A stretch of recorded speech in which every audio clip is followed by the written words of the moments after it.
રામ નારાયણ રામ. આવા અનેક પૃથ્વીઓ છે.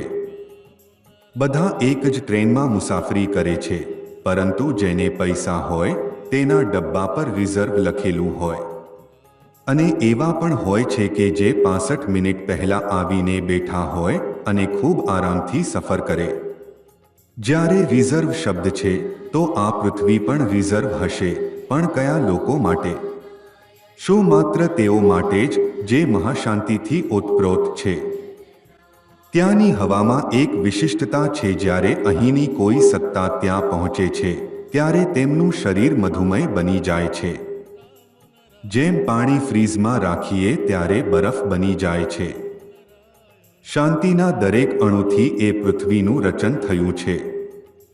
અમારી એક પળની શાંતિ અનંતકાળ માટે બરફના સ્વરૂપમાં સ્થિર થઈ રહી છે.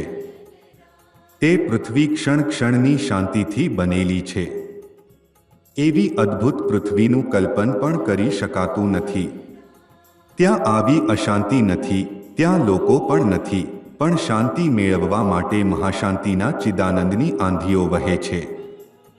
ત્યાં સોમરસની માદકતા અને પરમ આનંદનો અનુભવ પણ છે. જે જ્યાં છે ત્યાં દરેક વસ્તુની એક માત્રા હાજર છે.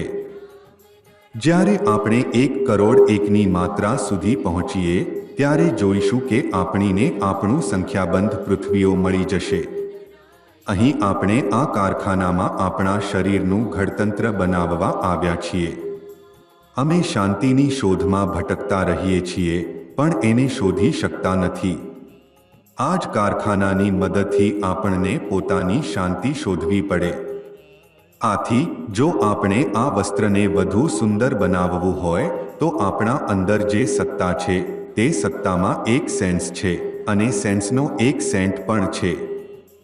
જેમ એક સેન્ટની એક બૂંદ પળમાત્રમાં ચારે બાજુ સુગંધ ફેલાવી દે છે, તેમ જો આપણે એ પળ જેવું વાતાવરણ ઊભું કરી શકીએ તો આ વસ્ત્રની જેમ જ આપણે પણ ત્યાં પહોંચી જઈશું. ત્યાં પહોંચતા જ તે જ્યોતિર્મય સ્વરૂપ પ્રગટ થઈ જશે.